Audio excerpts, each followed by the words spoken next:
Now, Peanut here is a 3-year-old Jersey cow, okay?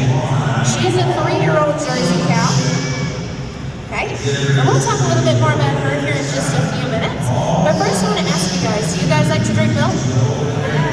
Yep, do we like to eat cheese?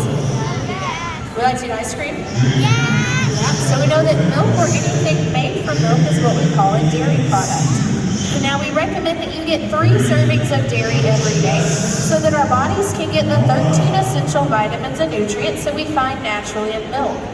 Now all of these things here are going to help keep our bodies healthy in many different ways, okay? It's going to help give us a lot of energy.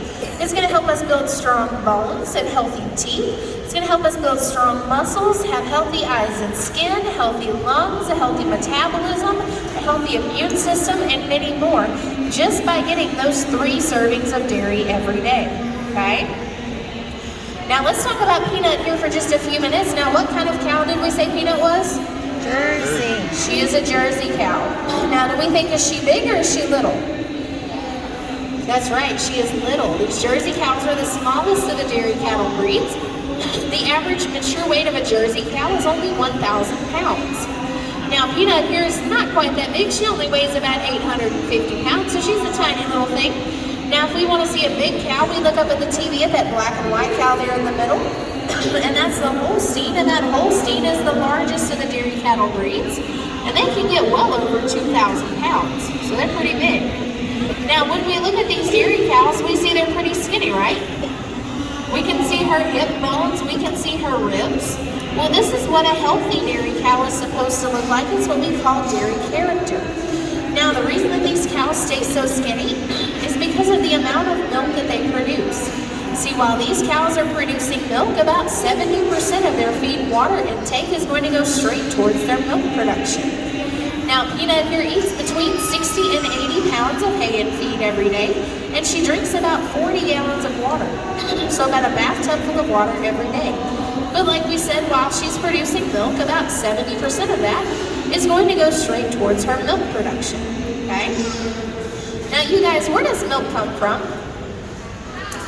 It comes from cows. What part of the cow? From her udder. How many udders does she have? 1. She has 1 udder, and it has 4 parts called quarters, and each quarter of her udder produces milk individually. So this is her udder right here. This is where she makes and stores her milk. Now, with these cows being the smallest of the dairy cattle breeds, they're going to produce the least amount of milk. See, these Jersey cows are only going to produce about 6 gallons of milk every day, while that big black and white Holstein, they're going to produce 10 to 12 gallons every day, so they produce the most. Now, along with the Jersey and the Holstein, we also have the Ayrshire, the Guernsey, the Brown Swiss, the Milking Shorthorn, and the Red and White Holstein, and those are our 7 breeds of dairy cow, okay?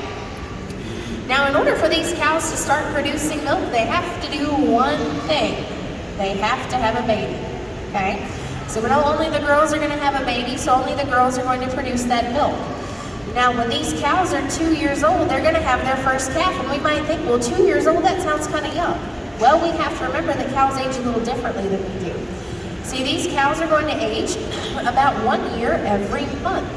So although Peanut here, she's 3 years old in human years, well, she's about 36 in cow years. So they age a lot faster than we do. Now, when she has that calf, we're going to leave that calf with her for just a little bit so that it can get that mother's first milk called colostrum. Now, it's very important that those calves get that colostrum because that's what helps build their immune system, keeps them from getting sick. Okay, but we said cows like Peanut here, they're going to produce about 6 gallons of milk every day. Well, do we think that little calf can drink 6 gallons of milk? Not at all, it's way too much. But if I leave that calf with her, that calf is going to try and drink every drop of that milk, and when it does, it's going to get sick because it's getting way too much milk all at one time. Now, we don't want that to happen. We want all of our cows and our calves to stay nice and healthy. So what we're going to do is after we make sure those calves get that colostrum, we're going to separate them and we're going to bottle feed them, okay? They're going to get 2 bottles a day, 1 in the morning and 1 in the afternoon, and that's all they need. It's going to equal about 1 gallon of milk. So if these cows are producing 6 gallons of milk every day, and that calf is only drinking 1 gallon, Well, that means each cow still has about 5 extra gallons of milk. So what are we going to do with all that extra milk? Are we just going to throw it away because that calf doesn't need it? Not at all.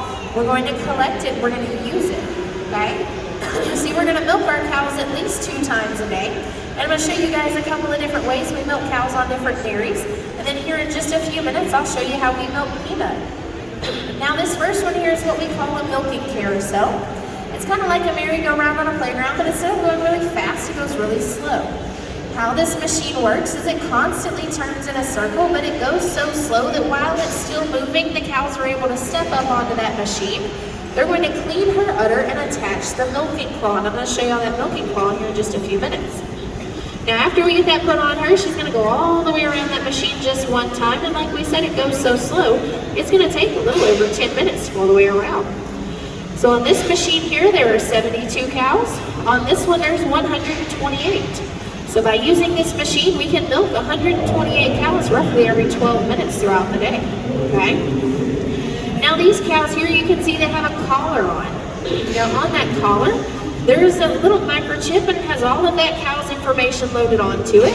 And that is for our robotic milking machines. We have robots that milk our cows for us. Now these machines, the cattle can come in up to 4 times a day completely unassisted whenever they would like to. After that 4th time, the doors will no longer open. The cows are not allowed back in until the next day. How this machine works is say Peanut here's got her collar on, and she's going to go into that robotic milking machine. She's going to walk up to it, it's going to scan her collar, and it's going to say, oh, Peanut's here for maybe her 2nd time today. The doors are going to open, it's going to let her in, it's going to drop a little feed in the front for her to snack on while she's in there. And then those little arms are going to come out and clean her udder and milk her. Now while she's in there, it's also going to scan her body temperature to see if she's running a fever. Now every time a cow walks into this machine, it's going to collect information. It's going to know exactly what time she came into that machine, how much milk she gave us, what her body temperature was, what time she leaves, and all of that information is available directly on that farmer's cell phone. That's pretty cool. Now this last one here is what we call a parallel barn. The reason we call it a parallel barn is you guys can see there's a line of cows there, but what you can't see is across from it or parallel to it is another line of cows, and they walk in between there putting on and taking off those milking machines. Now when we harvest this milk, it's going to be nice and warm, right? Since it is made and stored inside of her udder, which is a part of her body, it's going to be very close to her body temperature, which is around 101 degrees. So it's going to be pretty warm. So we're going to take that milk and we're going to put it in our big milk tanks here. And within 30 minutes of the milk leaving that cow, we're going to have it in that tank and cool down to about 34 degrees. We're going to get it really cold and we're going to keep it that way. Now these big trucks here are going to come pick up our milk and they're going to take it to the processing plant. Now when we get to that processing plant, before we can even unload our milk, they're going to take samples of it to the lab to be tested. They're going to test that milk, they're going to make sure there's no antibiotics in it, make sure it was harvested correctly, kept at the correct temperature, that there is nothing in that milk that should not be there. Now once they accept that milk, we can unload it and we can start processing it. Now we have to do a few things to this milk before we can drink it. The first thing we have to do is I want you guys to take your finger and move it past your eyes.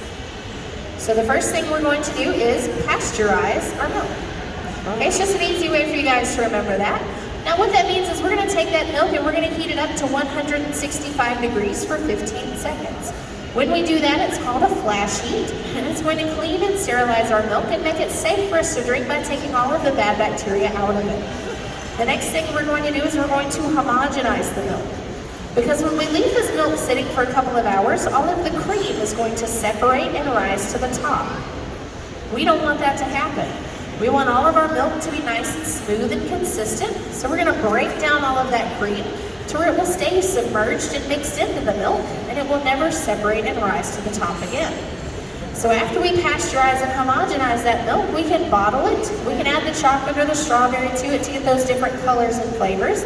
We can turn it into the cheese, yogurt, sour cream, cream cheese, cottage cheese, ice cream, butter, all of those delicious dairy products that we love, and we can get it to you guys in the grocery store in just about 48 hours. So it only takes about 2 days for that milk to get from the cow to the grocery store, okay?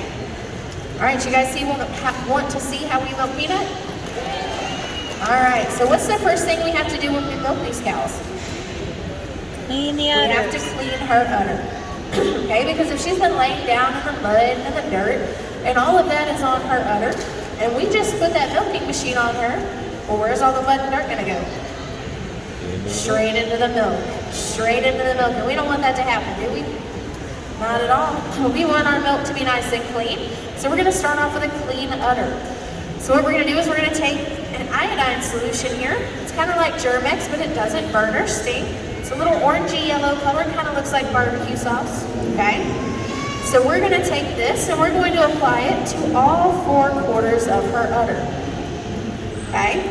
We're gonna get that put on there. And then we're gonna take a clean paper towel and we're gonna wipe all of that iodine off, but also any dirt or debris, okay? Because like we said, we want clean milk, so we're gonna start off with a clean udder. Now, while we're doing this, we're also doing something else. See, these cows, they don't have to give us their milk if they don't want to. If she's nervous or if she's scared, she can hold her milk up and I won't get a single drop of it. I cannot just take her milk from her. She has to give it to me.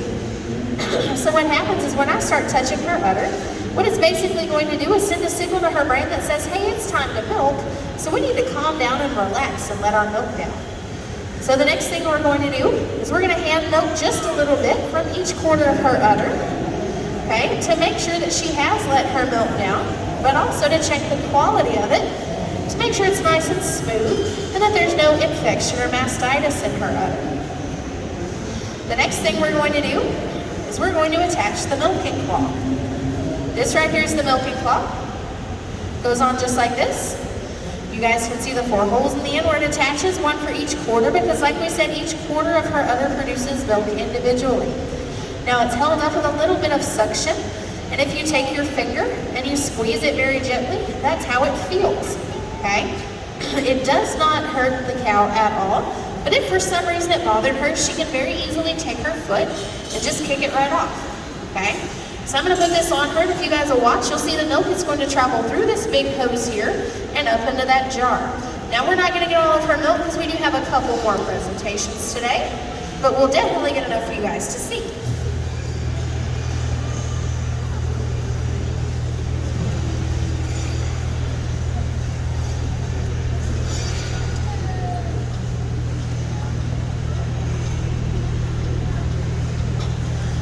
You guys, so we can see the milk is coming through that big hose there. We see it climbing up, and there it is right in the jar. That's pretty cool, isn't it? Now you guys, does it look like it's hurting her at all? Nope, not at all. Like I said, if it bothered her, she can very easily take her foot and just kick it right off. Now by using this machine, it keeps the milk clean and covered at all times. It never touches air, it never touches my hands, so there's no chance of contaminating this milk. Also, by using this machine, it is more fast and efficient than if we were going to hand milk this cow. If I were going to milk this cow by hand, it would take me about 30 to 45 minutes to do so. But by using this machine, we can completely milk out a cow from start to finish in about 8 to 10 minutes.